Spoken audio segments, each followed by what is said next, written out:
ಇಲ್ಲಿ ಸಾಕಷ್ಟು ಕೆಲಸ ಮಾಡಿದ್ದಾರೆ ಆಯಿತಾ. ಈ ಭಾಗದ ಕೆರೆ ಕಟ್ಟೆಗಳನ್ನ ತುಂಬಲಿಕ್ಕೆ ಶ್ರಮಿಸಿದ್ದಾರೆ. ಮತ್ತು ಈ ಭಾಗದ ಶಾಸಕರಾಗಿದ್ದರು, ಈ ಭಾಗದಿಂದ ಗೆದ್ದು ಮುಖ್ಯಮಂತ್ರಿನೂ ಆದರು 2018ರಲ್ಲಿ. ಈ ಭಾಗದಲ್ಲಿ ಅವರು ಹಾಸ್ಪಿಟ್ಲ್ ತಂದಿದ್ದಾರೆ, ಕಾಲೇಜ್ ತಂದಿದ್ದಾರೆ, ಜನಪರವಾದ ಕೆಲಸಗಳು ಮಾಡಿದ್ದಾರೆ, ಜನಸಾಮಾನ್ಯರಿಗೆ ಸ್ಪಂದಿಸಿದ್ದಾರೆ, ಎರಡು ಮಾತೇನಿಲ್ಲ.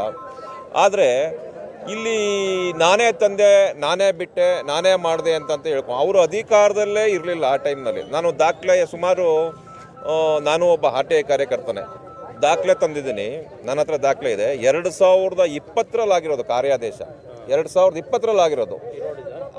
ಕೆರೆ ನೀರು ತುಂಬಿಸುವಂಥ ಕಾರ್ಯಾದೇಶ ಆಗಿರೋದು 2020ರಲ್ಲಿ. ಬಟ್ ಇವ್ರು ಹೇಳೋದೇನು ಅಂತಂದರೆ 2018ರಲ್ಲೇ ಇವ್ರದ್ದು ಮುಗಿಸ್ಬಿಟ್ರು ಜನ.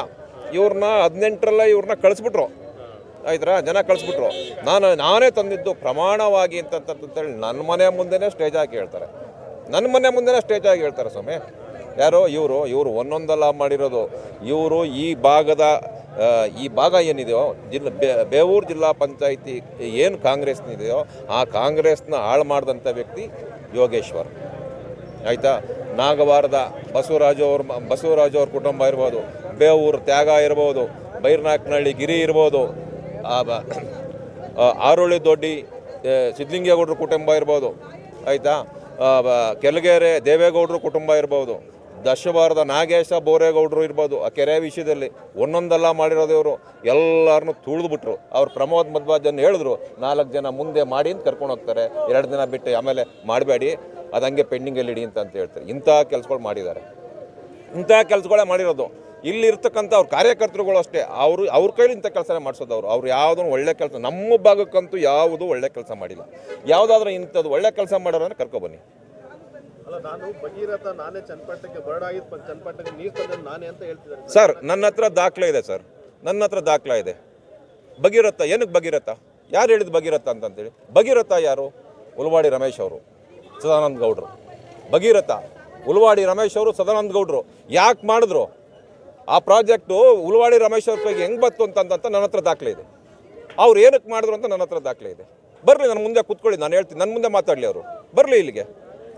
ಉಲ್ವಾಡಿ ರಮೇಶ್ ಅವರು ಅವರು ಓಪನ್ ಆಗಿ ಬರೋದಿಲ್ಲ. ಬಟ್ 2018 ಚುನಾವಣೆಯಲ್ಲಿ ಇದೇ ಕುಮಾರಣ್ಣನ ಪರ ಉಲ್ವಾಡಿ ರಮೇಶ್ ಅವರ ಹೆಂಡತಿ ಮತ್ತು ಮಗ ಮಾತಾಡಿದ್ರು. ಸ್ವಾಮಿ ಅದನ್ನು ಹೇಳಿದ್ರು, ಈ ಭಾಗದ ಏನು ಇಗ್ಲೂರು ಡ್ಯಾಮಿಂದ ಕಣವ ಪ್ರಾಜೆಕ್ಟ್ ಇದೆಯೋ ಅದಕ್ಕೆ ನೀರು ತಂದವರು ನಮ್ಮ ಯಜಮಾನರು ಸದಾನಂದ ಗೌಡರ ಮನವೊಲಿಸಿ ನಮ್ಮ ಯಜಮಾನರು ನೀರು ತಂದರು ಅಂತ ಹೇಳಿದ್ರು.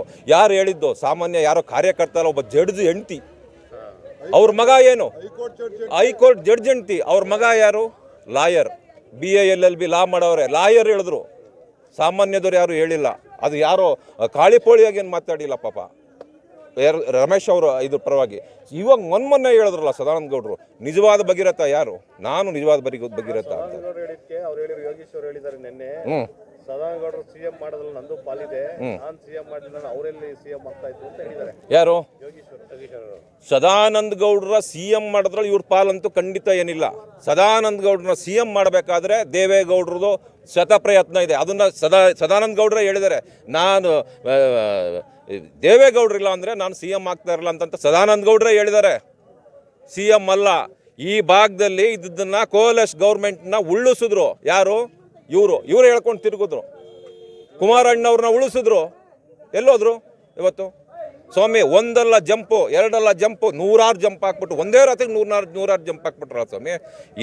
ಈ ಭಾಗದಲ್ಲಿ ನಾನು ಅದನ್ನೇ ಹೇಳಿದ್ನಲ್ಲ, ಅಲ್ಲಿ ಈ ಕಾಂಗ್ರೆಸ್ ಏನಿತ್ತೋ ಅದನ್ನು DK ಶಿವಕುಮಾರೇ ನಮ್ಮ ಭಾಗದಲ್ಲಿ, ನಮ್ಮ ತಾಲೂಕಿನಲ್ಲಿ ಸುಮಾರು 25 ವರ್ಷದಿಂದ ಕಾಂಗ್ರೆಸ್ನ ಹಾಳು ಮಾಡ್ತಾರೋ DK ಶಿವಕುಮಾರೇ. ಎರಡು ಮಾತಿಲ್ಲ. ಬೇಕಾದ್ರೆ ನಾನು ಎಲ್ಲಿ ಬೇಕಾದರೂ ಹೇಳ್ತೀನಿ ಅದನ್ನು. ಬೇಕಾದ್ರೆ ನಾನು ಈ ಹಿಂದೆನೂ ಸುಧಾ ಹೇಳಿದ್ದೆ, ನಾನು ಕಾಂಗ್ರೆಸ್ಸಲ್ಲಿದ್ದೆ 10 ವರ್ಷದಿಂದ. 2013ರಲ್ಲಿ ನಾನು ಬಂದೆ, ನಾನು ಇಲ್ಲಿಗೆ 2013ರಲ್ಲಿ ಬಂದೆ ಸ್ವಾಮಿ. ನಾನು ಕಾಂಗ್ರೆಸ್ಸಲ್ಲೇ ಇದ್ದೆ. ಬಟ್ ಕಾಂಗ್ರೆಸ್ಸು ಇದೆ, ಬಟ್ ನಾಯಕರಿಲ್ಲ. ಇವತ್ತು ಗೆಲ್ದಿದ್ದಾರೆ, ನಾಳೆ ಎಲ್ಲೋ ಹೋಗ್ತಾರೋ ಗೊತ್ತಿಲ್ಲ ಸರ್. ಚನ್ನಪಟ್ಟಣ ಗೊಂಬೆ ಅಂತಂದರೆ ಇದು ಚನ್ನಪಟ್ಟಣ ನಮ್ಮದು ಗೊಂಬೆ ಅಲ್ವಾ? ಗೊಂಬೆ ಯಾವಾಗಲೂ ಏನು ಮಾರಾಟದ ವಸ್ತು, ಯಾರು ಬೇಕಾದ್ರೂ ತೊಗೊಂಡೋಗ್ತಾರೆ. ಈಗ ಆ ಮಾರಾಟ ಆಗಿರುವಂಥವ್ರು ಇಬ್ಬರು ಅವ್ರ ಕಡೆನೇ ಇದ್ದಾರೆ. ಇಬ್ಬರು ಶಾಸಕರು ಆ ಕಡೆ, ನಮ್ಮೂರಿನವರೊಬ್ಬರು ಮತ್ತು ಅವರೊಬ್ಬರು, ಇಬ್ಬರು ಅವ್ರ ಕಡೆನೇ ಇದ್ದಾರೆ. ಅವರೇ ಆಡಿಸ್ಕೊಳ್ಳಿ. ಯಾಕೆ ಸೋಲ್ಸ್ಬಿಟ್ಟು ಆಡಿಸ್ತಾರೆ ಅಷ್ಟೇ ಅವರು. ಗೆಲ್ಸಕ್ಕಂತೂ ಆಡ್ಸಕ್ಕೆ ಬಂದಿಲ್ಲ ಅವರು. ಗೆಲ್ಲೋದು ಸುಮಾರು 25-30 ಸಾವಿರ ಅಲ್ಲ, ನಾನು ತಿಳಿದ ಮಟ್ಟಿಗೆ ಸರ್, ನಾನು ಸುತ್ತಿರೋ ಇದ್ರ ಪ್ರಕಾರ 50,000 ಓಟಿಂದ ಇವರು ನಿಖಿಲ್ ಕುಮಾರಸ್ವಾಮಿ ಅವರು ಗೆದ್ದೇ ಗೆಲ್ತಾರೆ ಸರ್. ಎರಡು ಮಾತಿಲ್ಲ ಸರ್ ಅದು. Thank you sir.